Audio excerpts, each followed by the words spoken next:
하나님의 자녀가 된 우리는 예수님 안에서 늘 신뢰하는 믿음으로 승리하고 복음을 힘차게 전하며 살아가는 우리 모두가 될 수 있기를 주님의 이름으로 축복합니다. 모든 사람은 누구나 크고 작은 난관을 극복하면서 내적, 외적으로 성장해 간다는 사실을 우리는 기억해야 될 것입니다. 우리가 삶의 여정에서 만나는 난관은 시련이요, 역경이요, 장애들일 것입니다. 네이버 사전에 보니까 난관을 정의하기를 일하며 나가는데 부딪히는 어려운 고비다, 지나가기 어려운 곳이다 라고 쓰여져 있습니다. 그런데 놀라운 역설은 사람은 크고 작은 난관을 통해서 성장하며 산다는 것, 그리 쉬운 일이 아니죠. 그럼에도 불구하고 우리는 이 난관을 통해서 성장하고 자라간다는 것입니다. 아직도 우리가 살아있다는 것은 그동안 크고 작은 난관을 통과하며 살아왔다는 의미이기도 합니다. 수많은 난관을 돌파했다는 의미이기도 합니다. 죽음의 고비를 넘겨왔다는 말이기도 할 것입니다. 포기하고 싶은 고비를 넘겼다는 의미이기도 합니다. 그러기에 살아남아 있는 사람은 우리가 서로 해줘야 할 일이 축하할 일입니다. 살아있는 자체가 축하할 일이에요. 옆에 분 보면서 그냥 축하합니다. 살아있음을 축하합니다. 안 하신 분은 죽을지 몰라요. 빨리 서로 살아있음을 축하합니다. 축하해야지. 살아남아 있다는 것만으로도 우리는 서로에게 참된 박수를 보내야 하고 기뻐해야 한다는 사실을 기억하시기를 주의 이름으로 축복합니다. 오늘 본문의 모세가 80세가 되어서 이스라엘 백성을 애굽으로 데리고 나오게 될 때, 애굽에서 데리고 나오게 될 때 큰 난관을 만났습니다. 하지만 그가 난관에 직면한 이스라엘 백성을 바로의 손에서 건져낼 수 있었던 것은 일찍이 크고 작은 난관을 통과하는 훈련을 많이 받았기 때문이라는 것입니다. 그는 태어나면서부터 난관에 부딪혔습니다. 그는 히브리 노예의 아들로 태어날 당시 남자아이로 태어나면 나일강에 던져 죽이는 것이 바로의 명령이었습니다. 그런데 산파들과 그의 부모의 믿음을 통해서 죽음의 위기를 넘겼습니다. 그런 과정을 통해서 모세는 훌륭한 지도자로 성장할 수 있었습니다. 본문 14장에 보면 모세는 홍해 앞에 지금 서 있습니다. 홍해가 그를 가로막고 있고 모세뿐만 아니라 온 이스라엘 백성의 이 앞길을 홍해가 가로막고 있습니다. 뒤에는 바로 왕과 그의 군대가 공격에 오고 있습니다. 앞에는 바다가 그들을 막았고 뒤에는 바로의 왕의 강한 군대가 추격해 오는 이런 난관을 모세는 어떻게 돌파할 수 있었을까요? 하나님의 백성으로 선택함을 받았던 이스라엘이 닥쳐온 난관을 어떻게 극복해 가는지 그런 과정을 살펴가는 사이에 하나님께서 저와 우리 모두에게 더 큰 은혜 덧입혀 주시기를 주님의 이름으로 축복합니다. 첫째는 하나님을 신뢰하면 두려움을 극복할 수 있다는 것입니다.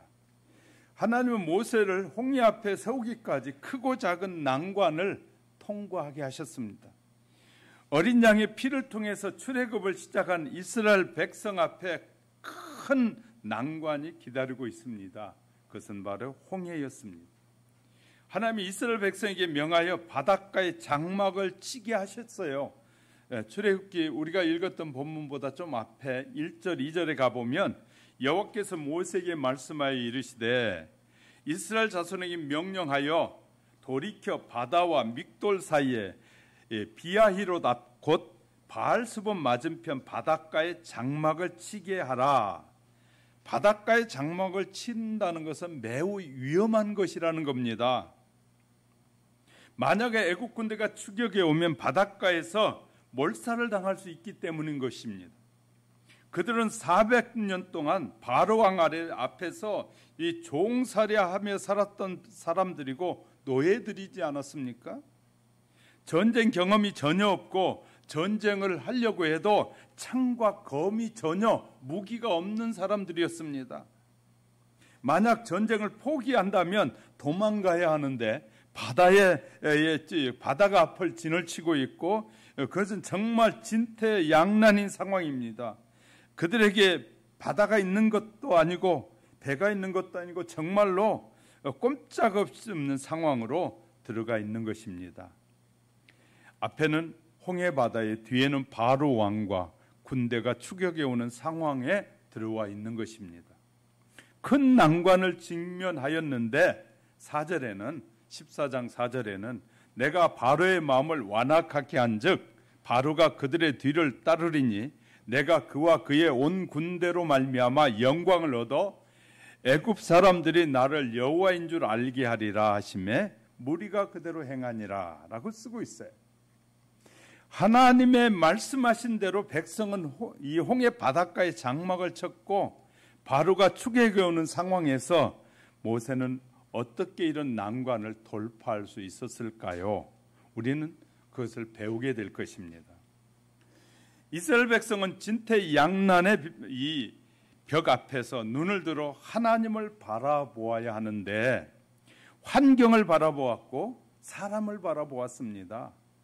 그들이 눈을 들어 보니 출렁이는 홍해였고 공포심을 갖게 한 것은 바로 애굽 사람들이었다고 10절에서 바로가 가까이 올 때에 이스라엘 자손이 눈을 들어 본즉 애굽 사람들이 자기들의 뒤에 이른지라 이스라엘 백성이 심히 두려워하여 여호와께 부르짖고 그들은 애굽 사람들을 보았기에 진퇴양난이라는 환경을 보았기에 두려웠습니다.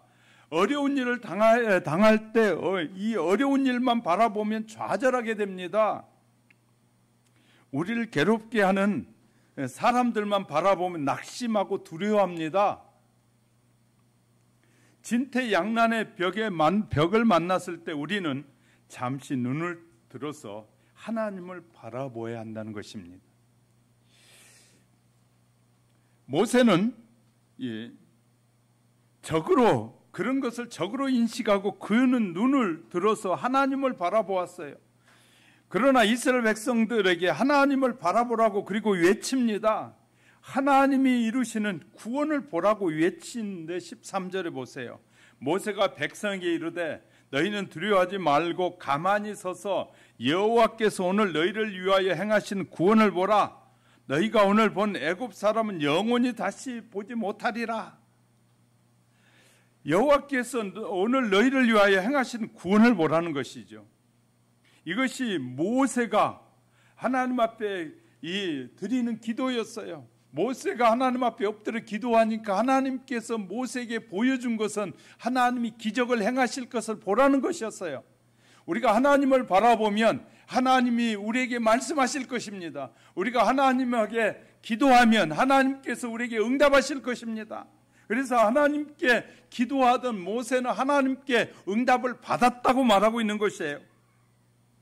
하나님을 바라볼 때, 하나님을 신뢰할 때 기도 드릴 수 있지 않습니까? 우리가 왜 기도를 안 하냐면 하나님을 신뢰하지 않기 때문에, 믿지 않기 때문에 기도하지 않는 거예요. 이 코로나라는 이 엄청난 질병이 우리 앞에 왔잖아요. 하나님은 우리에게 기도하라고 주의 종들을 통해서 기도할 때라고 계속해서 말합니다. 지금은 기도해야 됩니다. 하나님, 우리 이 코로나를 어떻게 이기고 이 승리하여 정말 하나님이 기뻐하시는 백성답게 살 것인가를 기도하라 해야 한다라고 말하지만 우리는 그런 소리를 한쪽으로 듣고 한쪽으로 흘려버릴 때가 얼마나 많습니까? 정말 코로나를 만난 이후에 그전보다 더 열심히 기도하고 더 열심히 주님을 의지하고 시간을 조금 더 내서라도 이 백성의 이 죄악들을 하나님 앞에 고백하고 기도하고 있는지 살펴보아야 할 것입니다. 바로 그것이 하나님을 향해 눈을 드는 것입니다. 우리 인생은 우리가 바라보는 시간과 방향에 따라 결정되게 될 것입니다. 우리가 바라보는 것에 영향을 받게 되어 있습니다. 아무리 위급한 상황이라 할지라도 우리의 눈을 하나님을 향해 있어야 한다는 것입니다. 똑같은 홍해 앞에서 이스라엘 백성은 애굽 군대와 출렁거린 홍해를 바라보았습니다. 그리고 그러나 모세는 그들에게 눈을 떼어서 전능하신 하나님을 바라보았습니다. 이 기적을 일으키시고 애굽 사람들을 위해 싸우실 하나님을 바라보라고 14절에서 여호와께서 너희를 위하여 싸우시리니 너희는 가만히 있을지어다. 하나님을 바라보라는 이 하나님의 음성이 오늘 이 시간 위기를 당한, 전염병으로 위기를 당하고 신앙의 위기를 당한 우리에게 하나님을 바라보는 눈이 열리도록 은혜를 베풀어 주시길 주의 이름으로 축복합니다. 여러분, 하나님을 바라보는 기도하는 사람들이 되시기를 주님의 이름으로 축복합니다. 그런데 이스라엘 백성들은 두 번째, 사람은 두려워하지 말고 하나님을 신뢰해야 하는데, 사람이 어떤 난관을 처했을 때 가장 경계할 것이 두려움이라는 것이에요. 두려움. 난관에 처한 이스라엘 백성의 두려움은 보통 것이 아니었습니다. 얼마나 이 큰 두려움인지 이렇게 쓰고 심히 두려웠다. 10절에 보니까 이스라엘 자손이 심히 두려워 여호와께 부르짖고, 그들이 하나님을 이 확실하게 믿지 않았기 때문에 이 심히 애타게 부르짖었다 그 말이에요. 여기에서 그들의 불확실한 믿음을 두려움이 삼켜버렸기 때문에, 믿음이 흔들리는데 그 흔들리는 믿음이 그냥 두려움이 와가지고 딱 삼켜버리니까 그냥 계속 두려움 속에 빠져들었단 말이죠. 신뢰하는 믿음이 있는 곳에는 두려움이 사라지게 됩니다. 믿음이 없는 곳에는 언제나 두려움이 힘을 발휘합니다. 두려움과 함께 찾아오는 것들은 원망과 불평입니다. 많은 사람이 두려움은 그 다음에 불평을 해요. 어떻게 하나님이 살아계시는데 이런 전염병을 그냥 1년 내내, 그것도 2년 가까이 지금 이렇게 허락하시는지, 하나님이 살아계신다면 어떻게 그럴 수 있느냐고 기도하지 않는 사람들은 자꾸 그런 불평을 하게 됩니다. 두려워하는 마음은 앞으로 전진하는 것이 아니라 자꾸 후퇴하게 한다고 말해요. 그래서요, 본문 11절 12절에 보세요. 얼마나 비참한 표현을 쓰고 있는지. 두려움이 엄습할 때 그들은 가장 먼저 애굽을 생각했다 그 말이에요. 하나님을 섬기는 영광을 포기하고 애굽 사람들을 섬기던 것을 먼저 생각합니다. 과거로 돌아가고 싶어하는 두려움을 우리는 정복해야 됩니다. 사람을 두려워하지 말고 오직 하나님을 의지하라고 잠언 29장 25절을 보니까 사람을 두려워하면 올무에 걸릴 것이로되 여호와를 의지하는 자는 안전하리라 라고 하고 있어요. 자, 사람을 두려워하면 올무에 걸리지만, 그래서 사람이 두려우면 자꾸 이 말했다 저 말했다 하면 올무에 걸리는데, 하나님을 의지하게 되면 하나님이 완전한 그 보호 아래 거하게 될 것이다. 우리에게 다가오는 두려움을 극복하는 방법은 하나님을 의지하는 것입니다. 하나님을 전적으로 신뢰하는 믿음이 두려움을 극복하게 해줄 것입니다. 그럼 밀려오는 두려움을 극복하려면 어떻게 해야 돼? 말씀을 가까이 해야 합니다.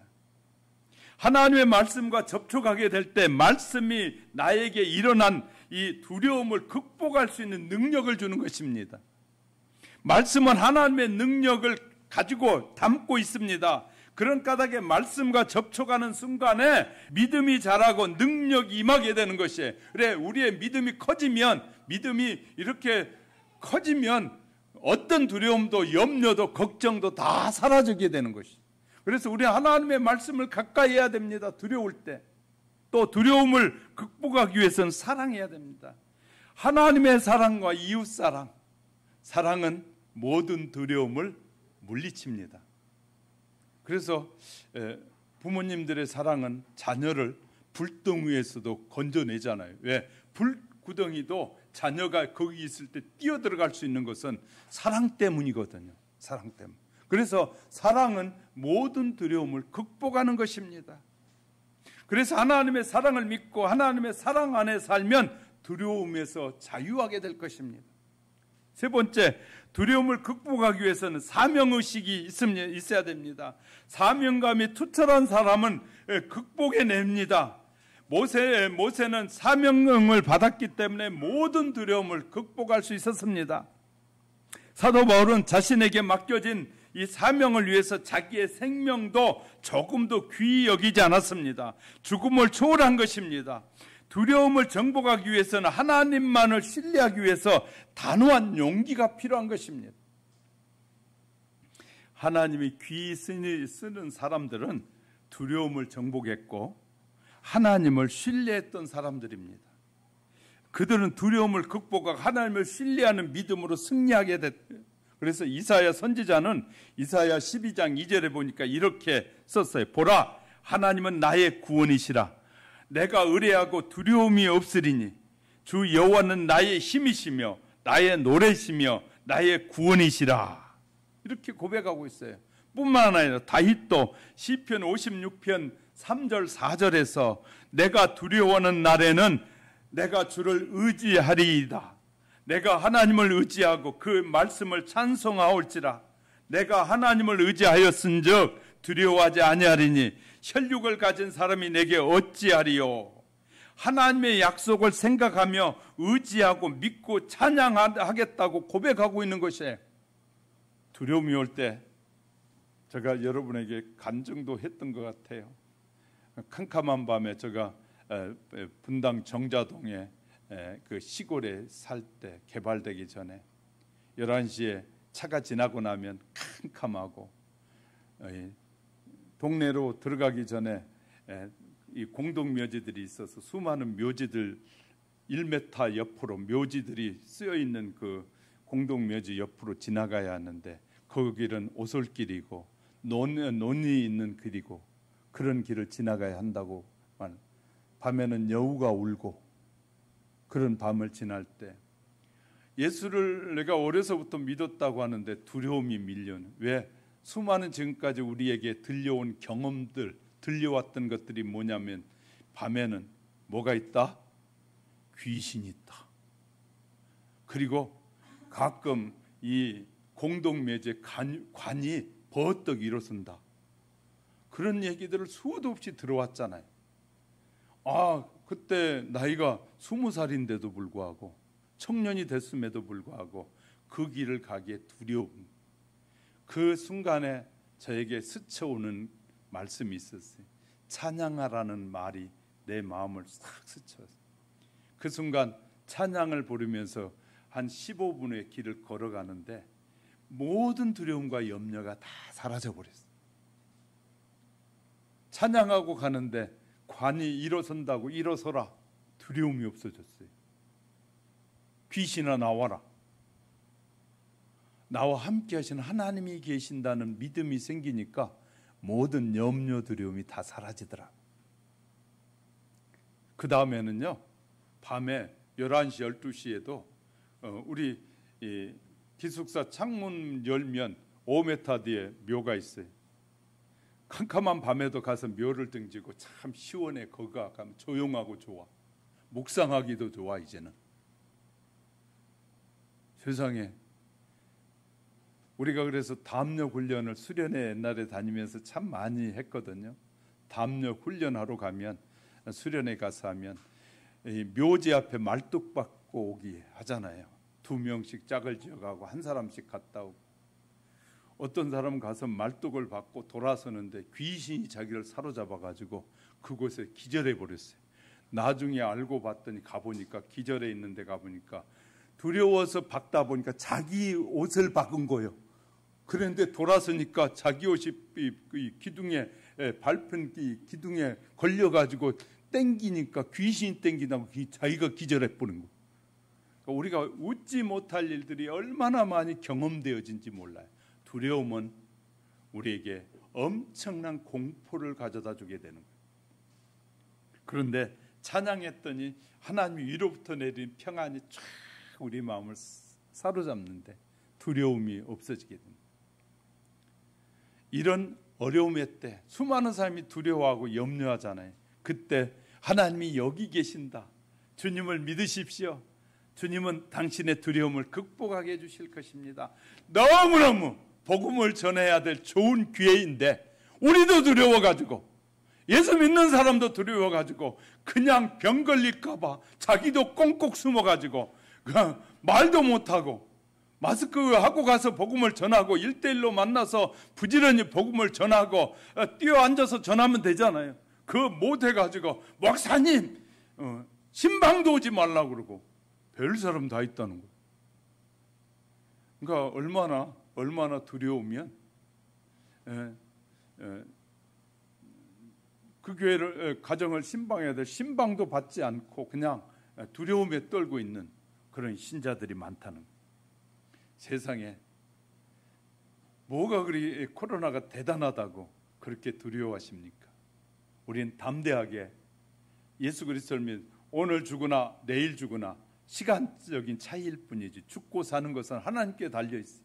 하나님이 우리의 생명을 살리시면 하나님께서 우리에게 그 어떤 고통에서도 승리하게 하실 하나님이신데, 우리가 담대하게 두려워 떠는 백성들을 향해서 염려하지 말라, 두려워하지 말라, 하나님이 하신 일을 보라라고 외치는 그런 저와 여러분이 될 수 있기를 주님의 이름으로 축복합니다.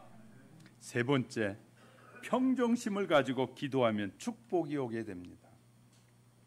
평정심이란 평화롭고 고요하고 침착한 마음을 평정심이라고 합니다. 어려울 때일수록 침착해야지 조급해지면 당황하게 됩니다. 당황한 생각에 빠지면, 이 생각하는 능력이 저하고 당황하면 심한 두려움이 접근해 오게 될 것입니다. 이스라엘 백성이 두려워할 수밖에 없는 이유가 바로 뒤에 바로가 쫓아오기 때문인지 아나요? 지금 당장 보는데 엄청난 지금 군대가 쫓아오는 게 보이잖아요. 두려울 수밖에 없기 때문이죠. 바로의 군대가 쫓아오는데 어찌 두려워하지 않을 수 있겠습니까? 그러나 그들이 조금만 깊이 생각해 보았다면 두려워하지 않을 수 있는 이유도 얼마든지 있다는 것이에요. 얼마든지 있다는 거예요. 왜? 당황하니까, 두려우니까 다른 생각할 여지가 없는 것이. 두려워하기보다 오히려 안전에 대한 확신을 가질 수 있었을 것인데, 바로가 가까이 다가올 때 바로보다 더 가까이 계신 하나님이 계신다는 사실을 우리가 놓칠 때가 너무나 많다는 것이. 그들은 옆에 하나님이 계신다는 걸 놓치고 있어요. 그들은 두려움으로 하나님의 임재를 느끼지 못했습니다. 그러나 모세는 바로 곁에 하나님이 계심을 임재하고 계심을 느꼈어요. 그가 기도할 때마다 언제나 가까이 임하시는 하나님을 경험했다고. 그래서 모세는 신명기 4장 7절에서 우리 하나님 여호와께서 우리가 그에게 하나님께 기도할 때마다 우리에게 가까이 하심과 같이 그의 하나님의 신이 가까이 함을 얻는 큰 나라, 우리보다 더 하나님이 가까이 하는 백성이 어디 있느냐라고 말하고 있다. 다시 말해, 하나님을 믿는 우리는 정말 하나님이 늘 가까이 하시는 분이다. 예수 그리스도를 나의 구주로 믿고 살아가는 우리는 하나님이 가장 우리와 가까이 계신 분이다 라는 사실을 경험하게 되는 것이. 기도는 하나님이 우리와 가까이 하고 계신다는 사실을 경험하게 하는 너무 좋은 기회다. 할렐루야. 기도하지 않는 사람이 자꾸 두려워지거든요. 기도하지 않으니까 자꾸 염려하거든요. 그러나 기도하고 살면 하나님이 그 모든 염려와 근심, 걱정을 다 물리쳐 주시기 때문이라고 말해. 그래서 두려움이 찾아올 때 우리가 할 일은 평정심을 품고 기도하는 것입니다. 우리가 해야 할 일은 하나님의 역사와 인도하심을 기다리는 것입니다. 우리가 할 수 없는 일, 지금 이스라엘 백성들이 뒤에서 바로가 군대를 거느리고 오는 저 군대를 이스라엘 백성은 어떤 것으로도 이길 수 없단 말이에요. 그러면 뭘 봐야 돼요? 하나님을 바라봐야 되잖아요. 이 엄청난 코로나, 세계를 덮고 있는 이 코로나, 엄청난 이 시련들을 뭘 봐야 되겠어요? 죄악 회사들의 백신만 바라봐야 되겠어요? 그래, 백신 안 맞으면 두렵고 하나님이 함께 계신다는 사실을 잊어버리고 사느냐 말이죠. 하나님은 우리에게 이 코로나, 이 질병, 전염병을 못 이기시는 분이냐고요. 하나님은 어떤 질병에서도 우리를 지키실 수 있는 분이고, 또 질병을 걸렸다 할지라도 그 질병을 두려워하지 않는 것은 하나님이 우리를 다시 살리시기 때문입니다. 할렐루야. 우리는 이런 것 때문에 염려하거나 두려워할 이유가 없다고 말이죠. 기도하지 않기 때문에 두렵고 염려되고. 목사인 제가 우리 아동센터에 가면 걱정 소리를 듣습니다. 왜냐하면 여기 오면 안 된다고, 여기 막 들어오면 안 된다고 그러고, 막 나보고 써야 된다고 그러고 막 해야 돼. 저도 열심히 방역 수칙하고 있어요. 그런데도 그래요. 올라가 보면, 그러니까 어이없다라는 느낌이 들 때가 많은 거예요. 왜? 급할수록 멈추고 급할수록 기도해야 되고 급할수록 기다려야 됩니다. 우리가 기도하고 기다리면 하나님이 일하시기 때문에. 할렐루야. 하나님은 아무리 급해도 서두르지 않는 분이시에요. 하나님은 서두르지 않아요. 사람들이 그냥 서두르고 두려워 염려하고 그러지. 홍해 바다를 한순간에 하나님이 가르시지 않았어요. 하나님이 큰 동풍을 보내 밤새도록 바닷물을 물러가게 하셨다고. 출애굽기 14장 우리가 읽었던 본문 좀 넘어가면 21절에 모세가 바다 위에 손을 내밀매 여호와께서 큰 동풍이 밤새도록 바닷물을 물러가게 하시니 물이 갈라져 바다가 마른 땅이 된지라. 이토록 시간을 끌면서 구원하신 이유가 무엇일까요? 그 이유는 우리의 신앙의 인내를 통해서 우리가 믿음이 성장하기를 원하시는 거예요. 기다리는 걸 보기를 원하시는 거예요. 기다리면서 하나님이 하신다는 걸 보기를 원하시는 거예요. 하나님이 우리가 난관을 얼마나 빨리 돌파하느냐에 관심이 있는 것이 아니라, 하나님의 관심은 하나님의 백성이 얼마나 기다리면서 하나님을 의지하는 그런 믿음을 가졌느냐를 보기 원하시는 거예요. 할렐루야. 하나님의 관점에서 보지 않고 늘 자기 관점에서, 세상적인 관점에서 보기 때문에 두렵고 떨리고 염려스러운 거예요. 그럼 하나님은 어느 때 일을 많이 하시냐? 사람들이 잠잠할 때 하나님이 인도하셔요. 사람들이 조용히 기다릴 때 하나님이 일하십니다. 하나님의 음성은 잠잠히 기다리는 마음, 고요한 마음에 임하셔요. 시끄러운 마음은 하나님의 음성을 들을 수가 없어요. 우리의 마음이 어지럽고 시끄럽고 막 급하고 그러면 하나님의 음성을 전혀 들을 수가 없어요. 그래서 사람들에게 자꾸 성경이 이렇게 주의 종을 통해 말하잖아요. 내려놓으십시오. 자꾸 여러분의 무거운 짐과 걱정과 근심과 염려를 내려놓으면 하나님이 해결해 주실 것입니다. 하나님 앞에 내려놓으라고 하는데, 교회 나올 때 큰 짐 지고 와요. 이런 근심 저런 근심 지고 왔다가 예배 드릴 때는 주의 종을 통하여 내려놓으라 했더니 네 아멘 아멘 하고 내려놓겠다고 그래요. 그래 내려놔야지 하고 결단까지 해요. 그런데 예배 끝나고는 다시 그 짐 다 지고 또 그냥 무겁게 끙끙거리며 돌아가요. 내려놓으라고 그랬으니 내려놓으면 되는데 안 믿어지는 것이 이게 큰 문제거든요. 그래서 믿음도 우리에게 축복이라고 하잖아요. 자, 하나님의 음성이 고요하게 들리기에 마음을 잠잠하게 해야 합니다. 모세가 거듭해서 가만히 있으라고 말해요. 14장 13절 14절 모세가 백성에게 이르되 너희는 두려워하지 말고 가만히 서서 여호와께서 오늘 너희를 위하여 행하신 구원을 보라. 너희가 오늘 본 애굽 사람을 영원히 다시 보지 아니하리니 여호와께서 너희를 위하여 싸우시리니 너희는 가만히 있을지어다. 우리에게 가만히 기도하고 있으라는 거예요. 의지하라는 거예요. 우린 평소에 하나님 앞에서 가만히 머무는 훈련과 잠잠히 바라보는 훈련을 자꾸 해야 돼요. 제가 말씀 늘 드리잖아요. 큰 문제가 생겼으면 자 묵상하면서 돌아봅니다. 왜 이런 문제가 생겼을까? 하나님은 왜 이런 문제를 내게 허락해 주셨을까? 돌아보는 거예요. 우리는 문제가 생기면 그냥 그 문제 때문에 무조건 해결하려고만 앞장서 가지고 뛰어다니고 별 생각, 세상 방법 쓰려고 하다 보니까 더 막 꼬이고 막 얽혀 가지고 해결을 못 봐요. 그런데 우리는 문제가 생겼을 때 내가 문제가 생겨서 우리는 잠잠히 돌아봐요. 왜 그랬을까? 왜 그랬을까? 그래서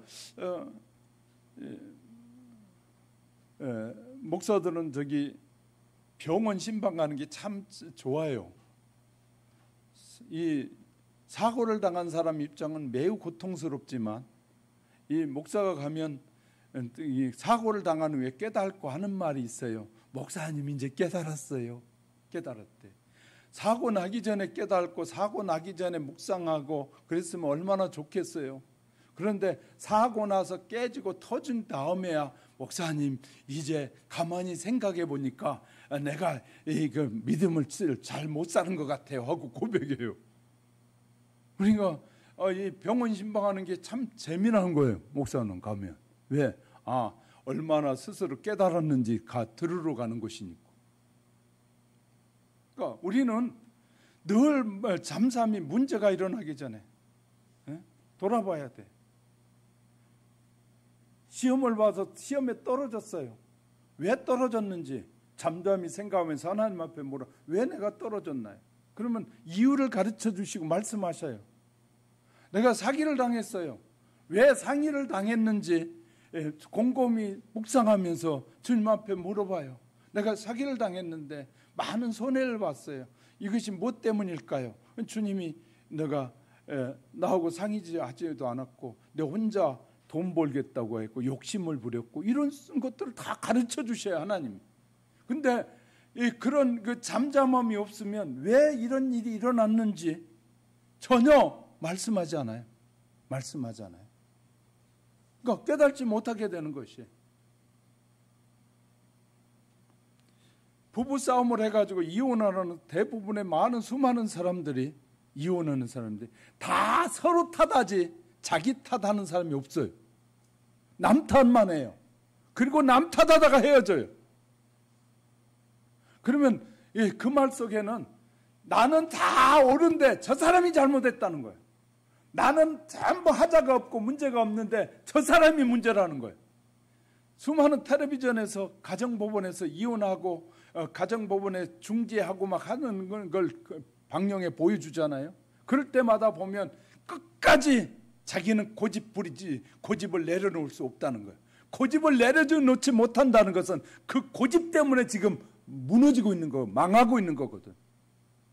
그러니까 그 못된 습관들 묵상하면 하나님이 네 고집 때문이다. 네가 내 생각을 옳게 하지 못했고 부정적인 생각을 했고 옳지 못한 생각이라고 말씀하실 텐데 그런 생각하지 않고 오직 내 생각이 옳다고만 말하니까 세상에 사는 사람 옳은 사람이 어디 있겠어요? 누구든지 다 허물이 있어요. 다 실수하고 살아요. 얼마나 우리가 덮고 얼마나 믿어주고 신뢰해 주는 자가 문제인 것이지 이 세상에 실수 안 하고 사는 사람이 어디 있어요?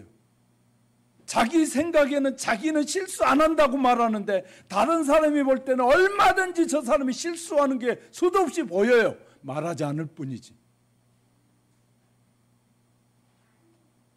저도 지적을 참 많이 받아요. 많이 받아요. 그런데 그러면 나를 지적하는 사람을 묵상하면서 돌아봐요. 그러면 그 사람은 허물이 없느냐? 더 많아요. 그런데 묵상하면서 제가 깨달은 거 뭐냐면 그 사람 허물을 말하지 않는 것이 그냥 넘어가 주는 거예요. 그러면 잠잠해지는 거예요. 자, 사랑은 뭐냐? 사랑은 오래 참고 사랑은 오래 참는 것이에요. 다시 말해서 이 진리를 우리가 알아가는 건 너무너무 중요하고 훈련을 받아야 된다는 것이. 우리가 힘을 얻는 것은 잠잠히 하나님을 신뢰하고, 그래서요 이 이사야 30장 15절을 보니까 주 여호와 이스라엘의 거룩하신 이가 이같이 말씀하시되 너희가 돌이켜 조용히 있어야 구원을 얻을 것이요 잠잠하고 신뢰하여야 힘을 얻을 것이거늘 너희가 원하지 아니하고. 다시 말해서 하나님 앞에 맡기고 의지하고 기도하면서 기다려야 되는데 조용히 있지 않고 그냥 떠들고 안 된다고 말하고 부정적인 말을 하고 말하고 있고요. 잠잠하지 않고 잠잠하게 믿고 기다려주지 않고 막 떠들고 그냥 지적하고 막 이렇게 산다는 거예요. 그래서 하나님께서 뭐 하잖아요. 내가 너에게 말하는데 너희는 듣지 않는다는 거예요. 하나님 우리에게 늘 말씀하셔요. 그런데 하나님은 우리는 듣지 않아요.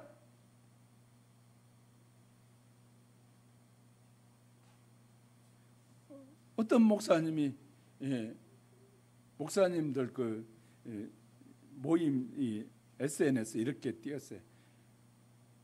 국가에서 하라는 법대로 했더니 자기가 아는 교회는 헌금도 많이 나왔고 막 그랬다는 거예요. 그래, 너는 국가 믿고 살아라. 제가 그냥 혼자 그랬어요, 속으로. 예배 안 하고 비대면에 하라고 정부에서 그래서 비대면 예배했더니 헌금도 더 많이 나와서 더 좋다는 거예요. 그것이 유혹인지도 모르고. 그러면 하나님의 말씀 예배하고 쉬지 말고 예배하고 기도하고 찬양하고 하나님을 영화롭게 하는 삶을 살으라고 하는 것보다 대통령이 말하고 세상에 신을 믿지 않는 사람들이 만들어 놓은 법이 더 중요하다면 너는 그 법을 믿고 사는 사람이지 하나님을 믿는 사람이 아닌 거예요.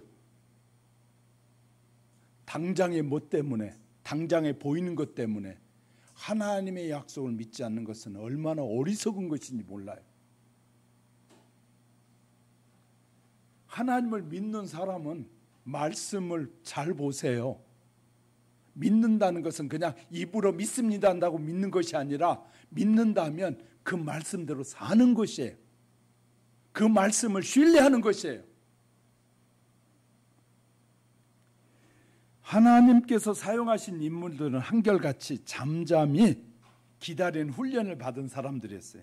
하나님은 모세를 광야로 보내 잠잠히 신뢰하는 훈련을 몇 년 동안 40년 동안 하셨어요. 하나님은 다윗도 광야로 보내서 잠잠히 훈련하는 훈련을 시키셨어요. 자기가 죽이려는 사울 왕이 죽이려고 막 쫓아오는데 두려워하지 않고 잠잠히 하나님만 바라보잖아요. 다윗을 죽이려고 사울이 온 나라를 뒤집고 군대를 거느리고 쫓아다니면서 저기만 있다 그러면 군대를 끌고 가서 죽이려고 할 때마다 그 다윗은 죽이려는 사울을 죽이지 않고 잠잠히 기다려요. 그래서 시편 62편 1절 2절에 이렇게 고백해요. 나의 영혼이 잠잠히 하나님만 바라며 나의 구원이 하나님에게서 나는도다. 오직 그만이 나의 반석이시오 나의 구원이시오 나의 요새시니 내가 크게 흔들리지 아니하리라. 할렐루야.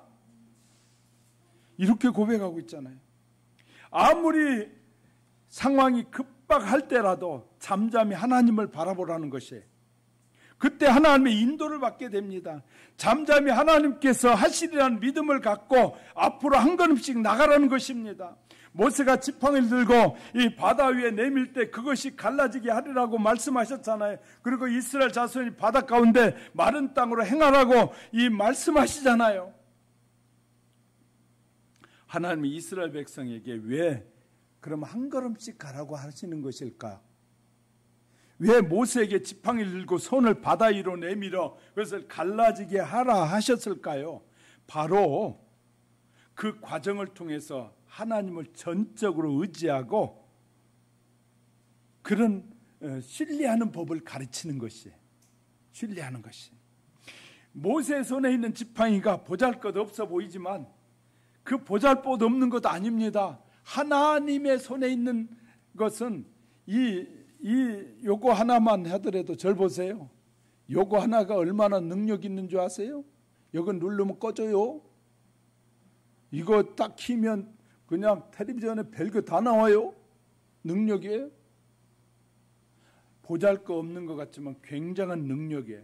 하나님이 함께 하시면 능력이 나타나요. 하나님이 함께 하시면. 우리가 잘 아는 3,000명, 5,000명씩 모여서 주의 말씀을 들을 때 먹을 것이 없어 사람들 배를 쫄딱 굶고 배가 고파서 말씀을 듣고 있을 때 주님이 말씀하시잖아요. 너에게 먹을 것을 갖다 줘라. 아무것도 없는데 이 들판에서 무슨 음식이 있습니까? 너에게 있는 것이 무엇이냐? 보리떡 5개하고 물고기 2마리입니다. 그거 가져오라. 주님의 손에 붙들린 자, 세상에 어린아이가 한 끼 먹을 음식인데 5,000명이 먹고도 12강주리가 남았더라. 하나님의 손에 붙들리면 무엇이든지 기적이 일어나고 변화가 일어날 수 있습니다. 의사가 지금 죽습니다 하는데 하나님의 손에 붙들리면 지금 살아날 수 있다 그 말이에요. 할렐루야. 안 되는 것이 되는 것이 하나님의 역사 아니에요. 모세가 이스라엘 백성에게 하나님의 말씀에 순종할 때 홍해가 갈라졌고 바로와 그의 군대는 홍해 바다에 묻혔습니다. 하나님은 새벽에 난관을 돌파하도록 도와주셨어요. 이렇게 난관에 직면했을 때 이스라엘 백성도 고통을 받았으나 그 결과는 놀라웠어요. 인간으로서 불가능한 홍해가 갈라지는 것을 경험하게 되잖아요. 바로 예굽의 그 군대가 홍해에서 모두 죽인 것도 묵도하잖아요. 이 놀라운 것, 조용히 있을 때 하나님의 말씀에 순종할 때 기적을 보게 되고 하나님이 하신 일을 보게 된다 그 말이에요.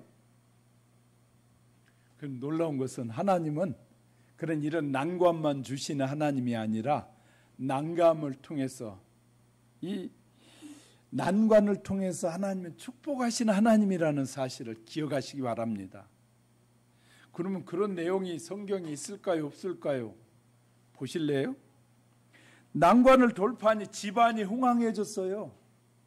모세가 태어날 때 활약하던 산파였던 그 당 시브리 산파 가운데 시브라와 부하가 난관을 잘 돌파함으로 큰 복을 받았다고 성경은 기록하고 있어요. 애굽 왕이 그들에게 히브리 여인이 해산할 때 도와서 아들이면 죽이고 딸이면 살려주라고 명령했다고 출애굽기 1장 15절 16절에 그래서 이 산파들에게는 엄청난 난관이 그들에게 닥쳐왔어요.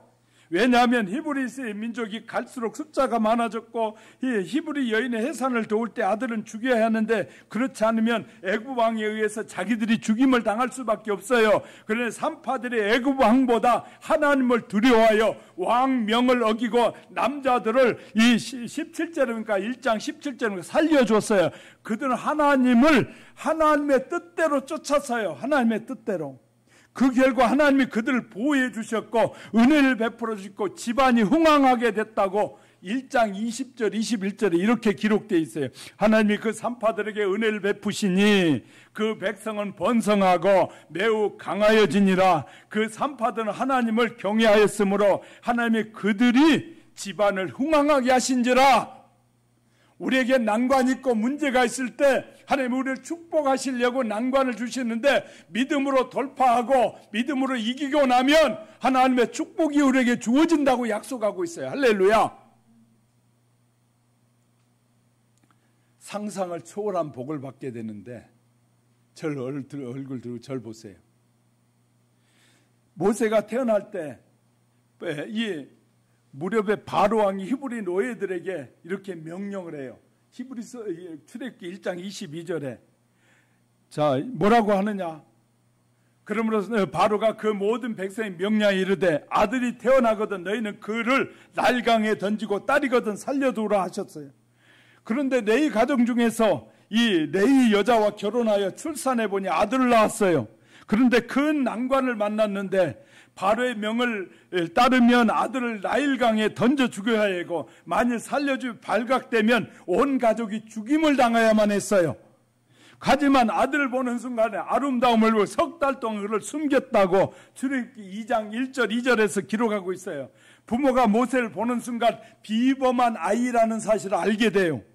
모세의 부모는 믿음으로 모험하기로 작정하고 하나님을 신뢰함으로 난관을 돌파하기로 하고 아들을 살렸어요. 근데 이 내용을 사도행전 7장에서는 모세가 태어났을 때 20절에 7장 20절에 그때 모세가 태어났는데 하나님이 보시기에 아름다운지라 그의 아버지 집에 석 달 동안 기르더니 부모가 바라봤는데 무슨 눈으로 하나님의 눈으로 바라보는 것이에요. 하나님이 부모가 눈에 보니까 아름다운 것이 하나님도 아름다울 것이라고 생각한 거예요. 믿었어요. 그리고 뭐 했어요? 길렀더니 근데 이게 큰일 났어요. 석 달이 지나니까 아이가 조금 크더니 이제 왕성해져서 막 소리내서 막 부르짖는 거예요. 밥 안 주면 막 소리 짓고 응아응아 부는 거예요. 큰일 났어요. 이 부모가 한 일이 무슨 일인 줄 아세요? 이제 우리가 할 수 있는 방법은 없다.